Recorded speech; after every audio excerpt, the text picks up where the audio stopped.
Yes, mbaniza kadde kano mwasibye mutya banange muli mutya eno bagita Fad TV ogi mbebaza mbagamba nti muli bamaanyi nnyo kubanga mugifollowinga Acram wa Kuluthumu si birungi ku side ye so nga ate musajja mukulu Kaye Wisdom embeera si nnungi bambi ebyokukwata omwana UK tebinaba kubanga biggwa mbina maaso Olutaalo ne Tamale Mirundi Junior lwengedde okubanga lukola ki lutabuka mbagala nnyo mwena era mbagamba nti muli bakabi nnyo nnyo abasinzira mu ggwanga lya America, Saudi Arabia, Bahrain, abasinzira mu Saudi Arabia mu kibuga Riyadh mbatumiddeko mbagamba nti muli bakabi nnyo eno bagita Fad TV yugi era nga mbagamba nti muli bamutawaana nnyo nnyo okubanga mwasubscribinga ne munyigane kale Kaye Wisdom ebintu bimwononekedde muntu wange ebintu bimwononekedde atabuse asubiza kubanga asibisa Tamale Mirundi Junior ko Sani Frank Ntambi bano bagamba nti no Kaye Wisdom yagenda ke UK yagenda okuvaayo ng'akoze eki nga akabasanyiza omwana nga kugamba nga atusizaako omwana omuwala ogw'obulisa amaanyi we omwana w'emyaka 10 n'emeka emyaka 17 munange ekisazi nekiri ku social media kya Kaye Wisdom kwerangira nani ne Tamale Mirundi Junior asubiza Tamale okukola ki okumusibisa wala Tamale agamba nti tana kimu kyakola ki kyantidde beetwalaganya abaali ab'omukwano kati munnange bafuuka kabwanango omukwano tegulwa kusaanawo bannange beerangira beetawukira era nga Tamale asuubiza n'agamba nti ajja kubanga acommunicatinga ne police eye UK ekole ki ejja eno ne Kaye Wisdom oba bamubaaninga obutaddamu kola ki obutaddamu kubanga alinnya mu ggwanga erya UK omusango nno guba munene ogwo nno okugamba nti wadduse omwana gw'obulisa amaanyi n'amawanga g'abazungu si byangu walifundako n'ag'abazungu n'ate ag'abawalabu kiba kiziwanza n'okutta wano Uganda bayinza okusiba amayisa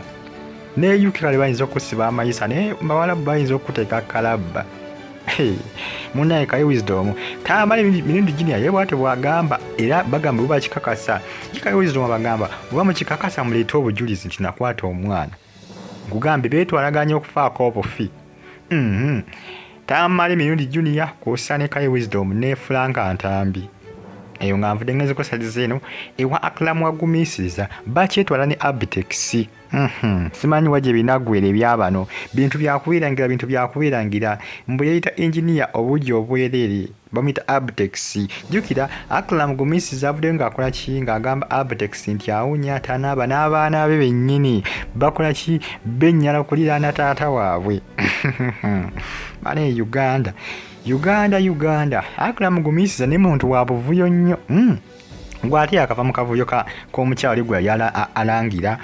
yali apangisa ku nnyumba zaabwe kati saawa ate wuuna ali mu kutunkana Abitex nkugambe bakyetwala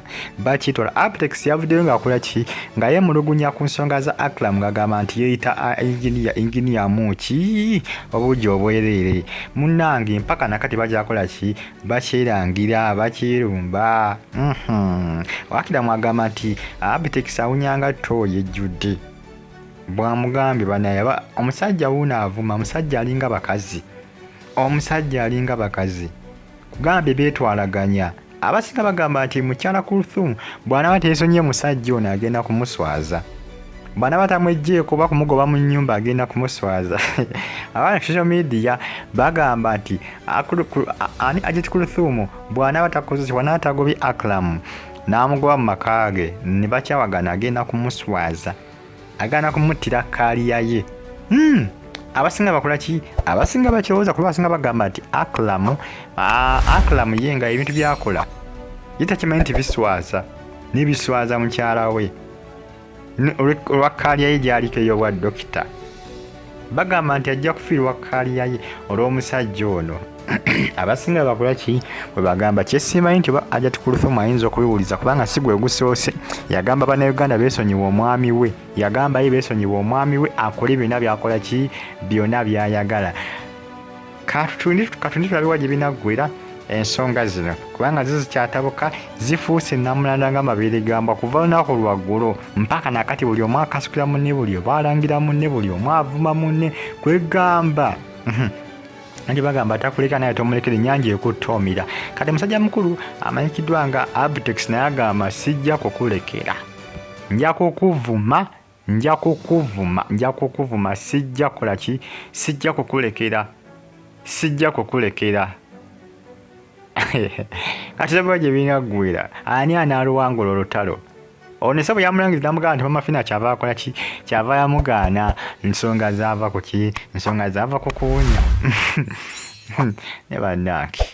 Fad TV subscribe ate nyigende nkade mbagamba nti muli bamaanyi nnyo okubanga mugifollowinga comment section weerya oba kamuntira mu comment section asikanga mugifollowinga mbere bulungi mweraba mpaagala nnyo mwenna subscribe